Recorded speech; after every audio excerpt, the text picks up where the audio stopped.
segment is sponsored by Utah Independent Redistricting Commission. The Utah Independent Redistricting Commission needs your help. Here to tell us more about that is Chairman Rex Facer and Provo City Mayor Michelle Kaufusi. Welcome, you guys. Thanks for being a part of this. Thanks for having us. We're thrilled to be here. It's our pleasure. Thanks. Now, redistricting, why is it so important, and why is it important for Utah right now?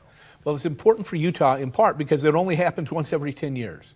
And we need people's input to help us draw the best districts possible to make sure people are represented in the most fair way. Gotcha. So the redistricting commission that you guys are a part of, what does it exactly do? So we redraw the boundaries for state Senate, state House, state school boards, as well as the congressional districts. And so we're reaching out to communities across the state like Provo to get their input to help us best describe their community so that we help them be represented well. And I love that because being a municipality, people often come up to me and say, Mayor, we want to get involved. How can we get engaged? Right. We want to have say-so. And this is the golden moment. They can get on, they can have say-so, they can get involved, they can play around with the map, draw the lines, draw the districts, because it impacts them for the next 10 years. You draw yours from your school board all the way up, different boundaries and districts. And then also it helps with our federal funding. All these things come into play because it's piggybacking off the census, which we all just wrapped up, right? That's right. Yeah, that's right. So they go hand in hand. Gotcha. Now, how can people get more involved? What can they do to voice their opinions, make those comments that are so necessary? Sure. Where do they go? So we have a series of public hearings, and they can go to our website, uirc.utah.gov, to find out when those public hearings are. We'll have one in October in Provo, for example. But the other thing that they can do is on our website, they can go and they can submit different kinds of maps. They can submit a map of just their community. Where is it that their neighborhood is, or their community of interest, as we call it, or they can comment on the maps that the commission has been drawing.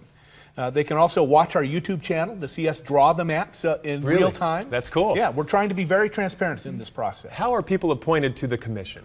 So I was appointed by the governor, and then we have 6 other members of the commission. Half of them were appointed by the Republican leadership in the legislature. The other half were appointed by the Democratic leadership in the legislature.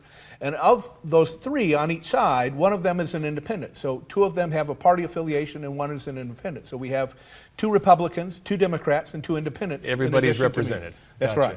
Now, as mayor of Provo, Mayor Kaufusi, how does redistricting maybe affect the Provo area? Well, it's interesting because when this happened 10 years ago, I had a neighbor come and say, what? You're not on my ballot. I don't get to vote for you. And I thought, there you go. The redistricting took place and it split a road. And people don't like that. So this is your chance to have say-so. And that's why it's so critical. No, that's just so great and so important that everybody get involved. They are kind of the boots on the ground, your ears as well, to be able to know exactly what's happening in all these different neighborhoods. There's tons of neighborhoods, and they need to be all documented appropriately. So where's the last place they can go? So uirc.utah.gov. Come to our website, give us comments, and we'd love to have your feedback. Rex, Mayor Kaufusi, thank you so much for joining us. Go check out the website for sure. Thank you so much for joining us today. Thank you. Our pleasure.